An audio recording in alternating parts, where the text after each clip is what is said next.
हाँ भाई, तो आज हम क्या पढ़ने वाले हैं। आज हम बेटा पढ़ेंगे एक ए रेडियस की रिंग दे रखी है जिस पे क्यू चार्ज जो है डिस्ट्रीब्यूट किया गया है और उस रिंग की एक्सिस पर हमें इलेक्ट्रिक फील्ड निकालनी है।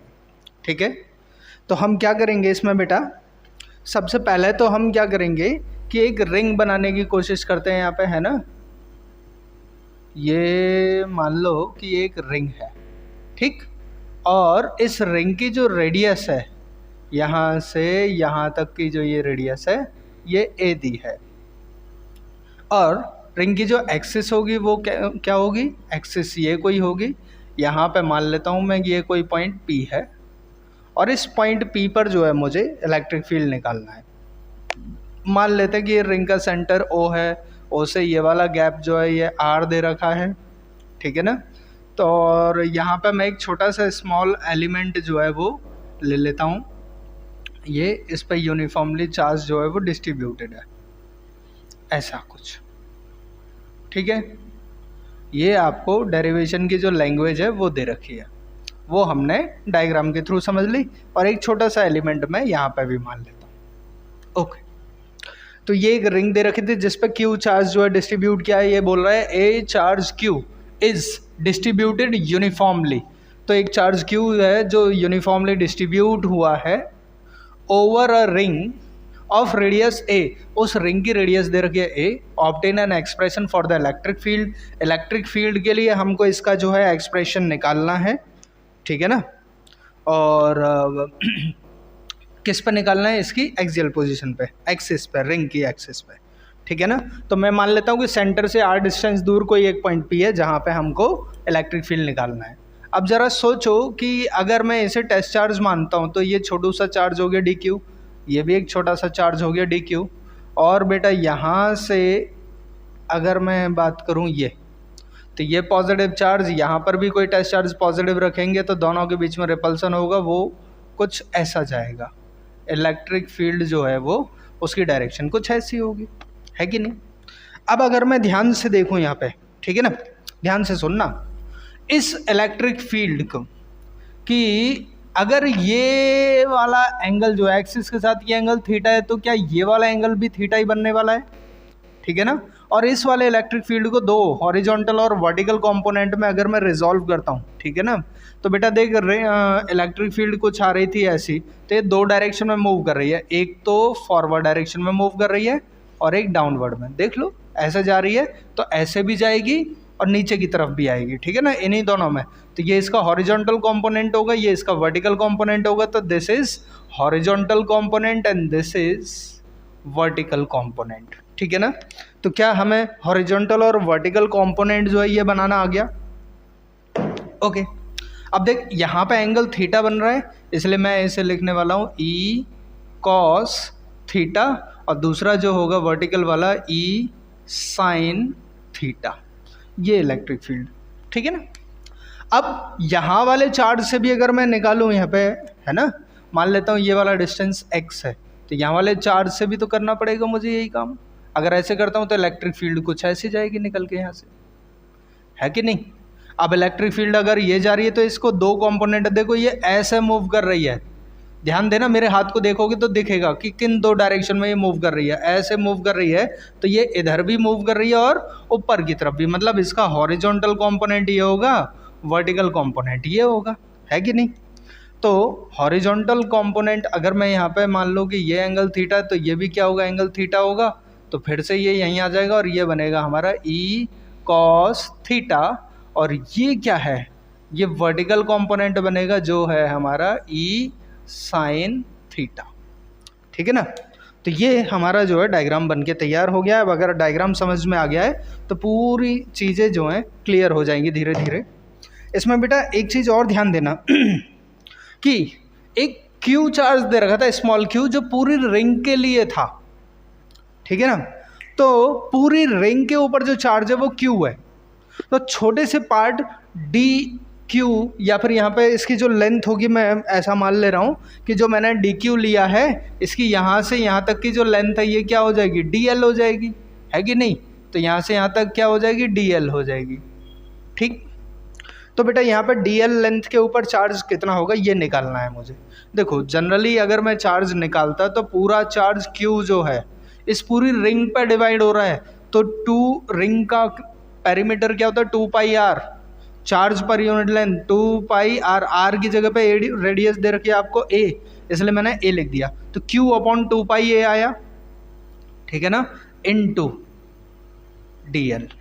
छोटी सी लेंथ डी एल के लिए तो निकाल रहा हूँ, तो ये जो चार्ज का अमाउंट होगा इतना चार्ज जो है डी क्यू जो है, इस डी क्यू का मतलब है ये क्यू अपॉन 2 पाई ए इंटू डी एल, ठीक है ना। चार्ज अपॉन टोटल लेंथ ये तो आ गया पर यूनिट के लिए, और जो डी एल लेंथ के लिए दे रखा है तो इंटू में डी एल कर दो, तो ये जो है हमें यहाँ से मिल जाएगा कुछ ऐसा चार्ज, ठीक है ना। चार्ज आपको क्लियर हो गया होगा कैसे निकाल, कितना निकला है हमारा डी क्यू। अब यहाँ पे खास बात क्या है बेटा कि ये वाला ई साइन थीटा और ये ई साइन थीटा दोनों इक्वल हैं और अपोजिट डायरेक्शन में, तो एक दूसरे को कैंसिल आउट कर देंगे, जबकि ई कॉस थीटा दोनों सेम डायरेक्शन में, तो ये एडअप होने वाले हैं, ऐसे बहुत सारे हो जाएंगे जिनको ऐड करेंगे हम लोग। तो टोटल अगर मैं इलेक्ट्रिक फील्ड अगर यहाँ से निकालता हूँ तो मैं लगाऊंगा ई कॉस थीटा, ऐसे जितने भी होंगे सभी के लिए सम लगा दो, ई कॉस थीटा लिखो और सबका जो सम होगा वो कितना हो जाएगा 0 से 2 पाई ए। ध्यान देना 2 पाई ए क्यों लिखा है, क्योंकि पूरे क्या नाम है रिंग की जो लेंथ होगी वो 2 पाई ए ही तो है, और 0 से शुरुआत हो जाएगी इसकी, है कि नहीं। तो इंटीग्रेशन लगाएंगे हम लोग कहाँ से कहाँ तक के लिए, 0 से 2 पाई ए के लिए ई कॉस थीटा, इतनी चीज़ हमें समझ में आ रही है। ओके, अब देखो इलेक्ट्रिक फील्ड अगर मैं यहाँ से निकालूँ, सॉरी ई भी नहीं लगाओ, हम लगाएंगे यहाँ पे डी ई, है ना, छोटू सा है ये डी ई कॉस थीटा। तो बेटा डी ई कॉस थीटा के लिए मैं क्या करूँगा, इंटीग्रेशन 2 पाई ए और डी ई की जगह पे लगाऊंगा मैं K D Q upon R square. ओहो, अब आर और देखना है, मतलब ये एक्स जो है एक्चुअल में ये है कितना, तो ज़रा देखो यहाँ से कि ए है ये आर है, यहाँ पे 90 डिग्री है, तो पाइथागोरस यूज़ करूँगा, तो under the root of A square plus R square मिलने वाला है मेरे को, है कि नहीं। सेम यहाँ से भी x इज इक्वल टू क्या मिलेगा, under the root of A square plus R square, ये वाली लेंथ मिलेगी, ठीक है ना। तो K D Q upon R square करूँगा, तो आर स्क्वायर में तो भाई ये अंडर रूट का स्क्वायर है, तो under the root of A square plus R square whole quantity का whole square, K D Q upon R square हो गया, संग में यहाँ पे बेटा मैं बोल दूंगा कॉस थीटा, ठीक है ना। कोई दिक्कत वाली बात नहीं है, यहाँ तक मुझे लग रहा है सब समझ में आ रहा है। तो बेटा यहाँ से मैं क्या करूँगा, इलेक्ट्रिक फील्ड जो मैं निकाल रहा हूँ E is equal to integration of 0 से 2 पाई A, और जो ये डी क्यू है, डी क्यू की जगह पे क्या रखने वाला हूँ, Q अपॉन 2 पाई A, ठीक है ना। K ऐसे ही रहेगा Q अपॉन 2 पाई A, संग में क्या है आपका ये DL दे रखा है, तो DL को DL लगा दूंगा, है ना। अपॉन में क्या दे रखा है, देखो अंडर रूट पे होल स्क्वायर लगा रहा है, तो ये खाली मैं ऐसे ही लिख देता हूँ A square plus R square, ऐसे लगाऊंगा, ठीक है ना। और संग में क्या है हमें यहाँ पे कॉस थीटा, ये कुछ मिला मुझे। अब ज़रा अगर ध्यान से देखें बेटा, तो यहाँ पे ये कॉस थीटा दिख रहा है मेरे को, है ना, और इंटीग्रेशन डीएल की फॉर्म में करना है हमें, तो मैं क्या करूँगा कॉस थीटा को भी जो है कन्वर्ट करने की कोशिश करता हूँ। देखो अगर ये एंगल थीटा है ना, इस ट्राइंगल के भीतर, तो कॉस थीटा क्या आ जाएगा, तो हम कोई भी इसको पोजीशन जो है ऐसा कर ले रहा हूँ, इसको मैं पोजीशन ए नाम दे देता हूँ, इसको बी नाम दे देता हूँ, तो ट्राइंगल बन गया ए ओ पी, ठीक है ना। तो मैं यहाँ पे लिख देता हूँ in triangle A O P, इसमें जो है बेटा अगर मैं कॉस थीटा निकालूं तो क्या मिलेगा मुझे, बेस अपॉन हाइपोटेनियस। बेस कितना है मेरा, देखो एंगल थीटा के सामने हो गया परपेंडिकुलर, तो ये हो गया, तो ये हो गया बेस, और 90 के सामने हाइपोटेनियस, मतलब R upon X. Angle theta के सामने परपेंडिकुलर है, आर अपॉन एक्स, हाँ ओके। और x की वैल्यू क्या है हमारी, under the root of A square plus R square, तो मैं यही लिखता हूँ A square plus R square, ये मिला मुझे कॉस थीटा, ठीक है ना। यही तो मिलेगा। ओके अब मैं क्या कर दूंगा यहाँ से, इलेक्ट्रिक फील्ड तो मुझे निकालनी है 0 से 2πa तक के लिए के क्यू अपॉन 2πa। अब देखो यहाँ पे बेटा ये आया हमारा, ये यहाँ पे dl भी लगा देता हूँ, a² + r² into cos theta के लिए मैं क्या लगाऊंगा, r upon under the root of a² + r²।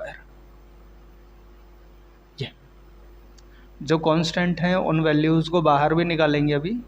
0 से 2πa ये हो जाएगा के क्यू dl अपॉन 2πa, इसका और इसका मल्टीप्लाई करूँगा तो ये बनेगा a² + r² की पावर 3/2 है ना, और ऊपर आ जाएगा बेटा r। जो वैल्यूज़ कॉमन आ सकती है कॉमन ले लो, तो ये आएगा E = 1/1 के क्यू 2πa है ना, और ये बनेगा a² + r² की पावर 3/2, और संग में ये r भी आ जाएगा बाहर है ना। तो ये इंटीग्रेशन के अंदर कौन बचेगा, खाली dl बचने वाला है हमारा, dl 0 से 2πa तक के लिए, ठीक है ना। तो ये आ जाएगा के Q R upon 2πa a² + r² की पावर 3/2, और इसके लिए बेटा dl का अगर इंटीग्रेशन करूँगा तो l आएगा, और l में 0 से 2πa की लिमिट लगाएंगे हम लोग, तो ये बनेगा के Q R upon 2πa a² + r² की पावर 3/2, और इधर upper limit minus lower limit 2πa minus का 0, तो क्या मैं इसे सिर्फ 2πa लिख दूँ, तो इसे मैं सिर्फ 2πa लिख रहा हूँ मल्टीप्लाई में, और इस वाले 2πa से ये वाला 2πa क्या होगा हमारा, कैंसिल हो जाएगा। के की वैल्यू पुट कर देंगे 1/4πε0 यही तो बनेगा, और ये आ जाएगा हमारा q अपॉन a² + r² की पावर 3/2 इंटू r। ये इलेक्ट्रिक फील्ड आ गया। अब यहाँ पे एक खास बात और देखेंगे, ठीक है ना। वो खास बात ये है कि अगर मैं ध्यान दूँ, ये r की जो वैल्यू है a के कंपैरिजन में बहुत बहुत बड़ी है, ठीक है ना। मतलब मैं इसको ऐसा बोल सकता हूँ कि a is very very smaller than r, तो a² तो r² से और ज़्यादा छोटा हो जाएगा, है कि नहीं। तो इसका मतलब ये हो गया कि a² is much much much smaller than r²। तो a² को मैं नेगलेक्ट कर दूंगा, और बेटा जैसे ही मैं इसे नेगलेक्ट करता हूँ तो मुझे मिलता है ये E = में 1/4πε0, ठीक है ना, Q अपॉन, यहाँ पे सिर्फ देखो a² नेगलेक्ट कर दूंगा तो खाली r² बचेगा मेरे पास जो है ना, और r² की पावर कितना दे रखा है हमको, 3/2, इनटू में एक r भी चल रहा है, ठीक है ना। तो ये आएगा कितना, 1/4πε0 QR अपॉन, इस वाले 2 से ये 2 कैंसिल, तो r का क्यूब, और एक r से ये r² टाइम जाएगा, तो इलेक्ट्रिक फील्ड कितना आने वाला है हमारे पास, 1/4πε0 Q अपॉन r², जो एक पॉइंट चार्ज की वजह से होता है। सेम वैसा ही जो है ये यहाँ से रिंग की वजह से भी, जब बहुत ज़्यादा डिस्टेंस पे हो जाता है ना, तो रिंग भी एक ऐसा पॉइंट की तरह ही बिहेव कर रही होती है, पॉइंट चार्ज की तरह बिहेव कर रही होती है।